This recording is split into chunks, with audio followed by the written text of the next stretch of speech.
Let's talk philosophy. So this will be the last of this. Philosophy stuff. Oh, I knocked over my plant box with my skirt. I'm using a hot water bottle to hold my kilt down.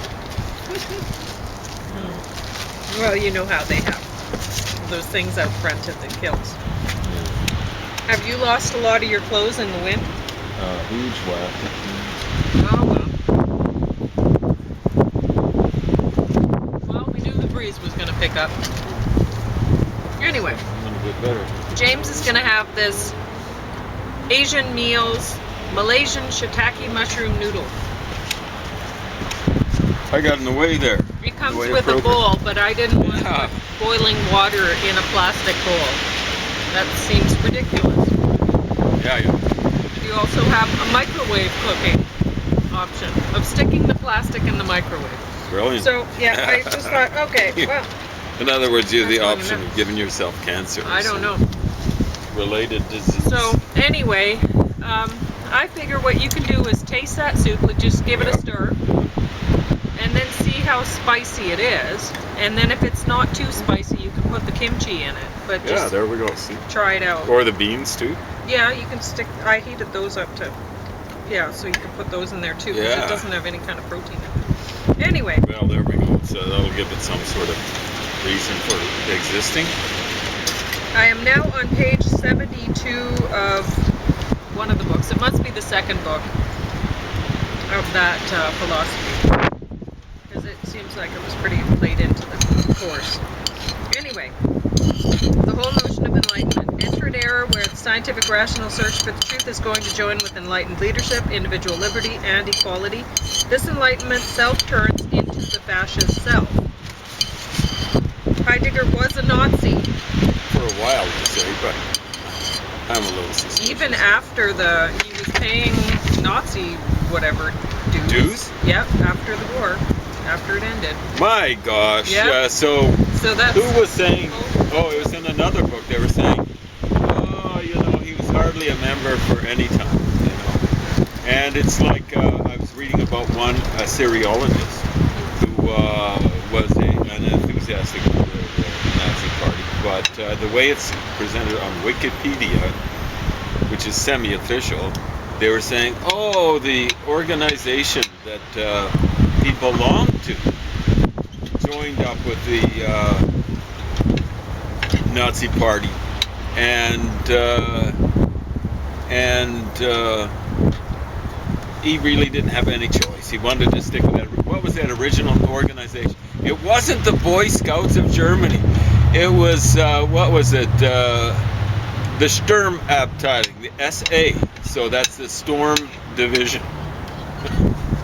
What is that in English terms? The best translation is Stormtrooper. The Stormtroopers were worse than the Nazis. You could have all sorts of people who were looking for an advancement. Joining up with the Nazi Party. But if you're a stormtrooper, stormtroopers are people who would enforce, they'd keep the peace, as it were. I'm being ironic when I say that, at Nazi meetings, and they'd be keeping the peace during Nazi parades and stuff like that. But they weren't really keeping the peace. They were pounding out, like dissidents and probably pounding out people who look Jewish on their parades and stuff like that. So you got to be careful. People make apologies. This guy von Soden, that I'm mentioning, the Assyriologist, was a great Assyriologist, but he's definitely not a great human being. Anyway, we got to watch out with people trying to apologize for Heidegger. Okay. After being in time, his thought underwent a self-confessed turn in which, instead of conceiving das Dasein as the clearing where phenomena are revealed, being revealed itself through Dasein. The active party is being. Technology treats being as stuff. Truth is just that things are revealed to us. Being is responsible for the disclosure and for concealment. That is to say, truth is when being reveals itself, falsehood or error is when being conceals itself. He wrote an essay in 1943 on the essence of truth. The essence or being of truth, what truth really is the unconcealment of being. It's being self-disclosure. Being in time was wrong, he thinks in a deep way. Humanism is now a very bad thing, to Heidegger's thought. Heidegger now says all humanism did was provide man with a warrant to override and dictate a conceptual scheme to being. Heidegger says man is not and should not conceive him or herself as the lord of being, but as the shepherd of being. In our age, there is this new threat to our understanding of being shrunk to what is present, and the present is made dependent on the mind's ideas to the present moment. Or I shrink being to the present moment, which for Heidegger is a very bad thing to do, and then to try to use ideas to understand the thing. This can only be overcome by returning to the notion of aletheia, the truth as unconcealment. What we need is not the absence of technology. Sensitiveness to the truth, what he thinks of as the ordinary aletheia, is what's originally being disclosed by the creation and use of the technology. Being has granted us marvelous new means by which we are able to ignore being, by which being is more and more obscured. It's our task to turn that moment into unconcealment. In the very heart of our greatest mistakes, that's the place to look to try to understand what we've forgotten and what's been concealed from us. In the later 1966 essay, The End of Philosophy and the Task of Thinking, Heidegger makes the remarkable claim that cybernetics or information technology, he would say today the telecommunications revolution, is the final fulfillment of philosophy. Heidegger is certainly calling for an end to what we have called philosophy as a mistaken genre, and for its replacement by a kind of open-ended poetic sensitivity to being. Now we're on lecture 27. Wittgenstein's philosophical investigations is, with Heidegger's Being and Time, one of the two most influential works of philosophy in the 20th century. Wittgenstein is opposing Platonists like Russell and Frege, who believe that concepts must be objectively existent. For example, the concepts of numbers must exist independent of their instantiations. And at the same time, he's opposing verificationists like Carnap, the positivist notion of verification. Meaning is not a mental process or a mental entity. Intramental pictures do not confer meaning. Meaning lies in the use or relation of words and statements to the circumstance of their utterance. Meaning is also acquired publicly in public action, not through ostension. And there's a lot of those words of ostension and instantiation. Well, it's kind of inflated. You know, they like to inflate what they're saying, right? Well, or to just smear it. Yeah. Like, I can't exactly tell you what instantiation is. Okay? And I've had it visited on me several times. By mostly nice people. But it kind of is, when you use Latin words, the meaning's kind of smeared. Okay. As long as I use the word publicly the way everyone else does, and we never go wrong collectively with each other, we share a language and we share a set of meanings. So there you go, with the one word we just talked about, apparently not, with James. Early 20th century philosophy of science had focused almost entirely on physics, which the positivists regarded as the most basic science, despite the discovery of the double helix of DNA, which encouraged some to think that biological explanation could all be genetic and that all be chemical. The discovery of the double helix gave an indication that again, as quantum mechanics had done in the 1920s and early 30s, it's now seen biology really is just chemistry, or could be reduced to chemistry. When in a biological organism, our DNA molecules have to be manufactured by cells. The the processes and the structure of the cell have to play a role in the explanation or how particular atoms, different chemicals associated with them. Explain how they come together. You have to refer to the cells or structures of the cell that are manufacturing that DNA molecule. That's a functional explanation to a higher level of scale. When parts interact complexly, reduction explains less and less. The point of a reduction is, after all, to substitute a simpler problem for a more complex one. Oh, sorry, I've got a No, minute. that's fine. But I just didn't want too much of that stuff end up. I also had some notes that I don't think I talked about Dewey in this yet. Okay, so lecture 22, Dewey's American Naturalism. For the Greeks, action was a debased category because it was linked to the category of slaves. Ancient Greek philosophers valued contemplation so highly and devalued action so greatly because of the social structure in which they exist. In any moment in time, we're engaged in activity. Rule-governed activity are habits, a regular practice. When these practices break down, we raise questions which lead to inquiry, and some of that's philosophical.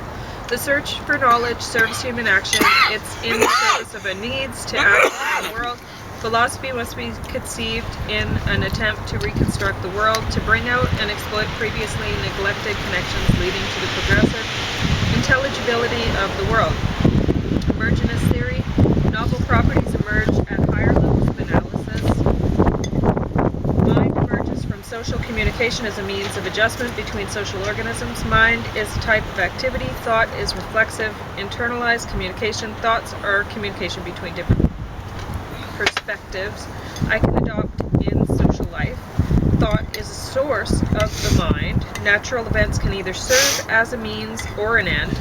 Science focuses on the means. Aesthetics and moral focus on the end. Value perspective. Part of nature. Value is the status of a natural event. Democracy is the only true political regime. Democracy is the widest spread of people communicating. Authoritarian regime is the negation of politics.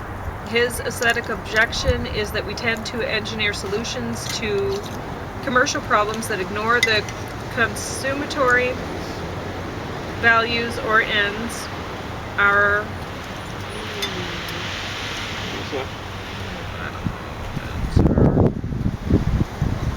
activity. I don't know. With meaning. I don't know what I was writing there. In self-reduction to the museum concept of aesthetics, we try to separate the aesthetic form from the non-aesthetic art from everything else. Idolize art and put it in a museum or in the theater or concert hall like an aesthetic zoo. See it in everyday life and enhance it. It's the separating out of parts of life that's a problem, he says. Dewey espoused the value of growth.